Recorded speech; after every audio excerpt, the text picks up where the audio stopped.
Surveillance আপনি জানেন কিছুদিন আগে টেক গ্লোবাল যেটা ইনস্টিটিউট তারা একটা খুব ইম্পর্টেন্ট একটা রিপোর্ট করেছে, সাথে ডেইলি স্টার।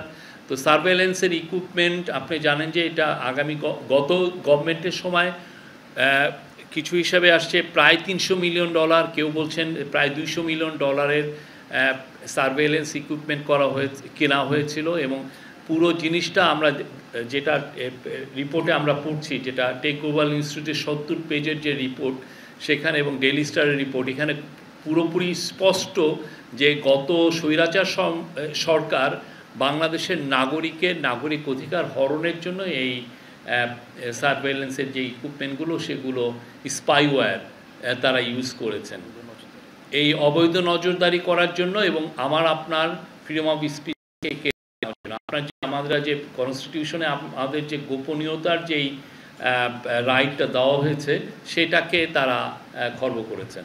তো সেইটার উপরে একটা কমিটি করে দেওয়া হয়েছে যে এটাকে ইনভেস্টিগেট করার জন্য, যে কত টাকার কত $মিলিয়ন এটা কেনা হয়েছে এবং কোথা থেকে এইগুলো কেনা হয়েছে। অলরেডি যে রিপোর্টে এসছে যেগুলো অনেক ইসরায়েল থেকে কেনা হয়েছে।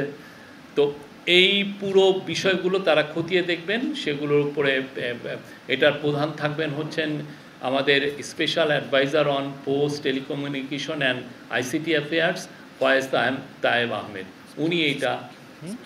উনি special assistant of chief adviser on ICT post and telecommunication. উনি এটার নেতৃত্ব দিবেন এবং এইটার ফলে যেটা হবে যে কীভাবে করা হয়েছে এবং এটা কীভাবে ইউজ করা হয়েছে। হ্যাঁ, এবং আজকে ক্যাবিনেটে এটাও আলাপ হয়েছে যে আপনারা আরেকটা রিপোর্ট দেখেছেন যে পুলিশের জন্য কিভাবে মারণাস্ত্র কেনা হয়েছিল সেটা নিয়েও ইনভেস্টিগেশন হচ্ছে, কিভাবে এই মারণাস্ত্র প্রকিউরমেন্ট করা হয় এবং কিভাবে এটা ইউজ হয় গত স্বৈরাচার গভর্নমেন্ট। আর আজকে জানানো হয় যে এই যে 367 যে সুপারিশ যেটা বাস্তবায়নাধীন আছে বা তার মধ্যে 37টা বাস্তবায়িত হয়েছে, এগুলো অনেকগুলোই আমাদের এলডিসি যে গ্র্যাজুয়েশন, আমরা 2026 সালে আমাদের এলডিসির গ্র্যাজুয়েশন হওয়ার কথা আমরা খুঁজছি। তো এই এলডিসি গ্র্যাজুয়েশনের ক্ষেত্রে এই সুপারিশগুলো কাজে লাগবে।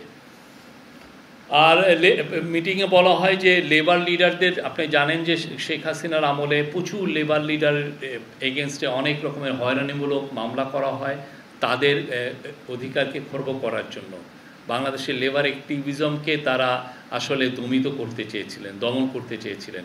তো সেই ক্ষেত্রে আজকে ক্যাবিনেটে জানানো হয় যে 90% cases against labour leader already withdraw করা হয়েছে।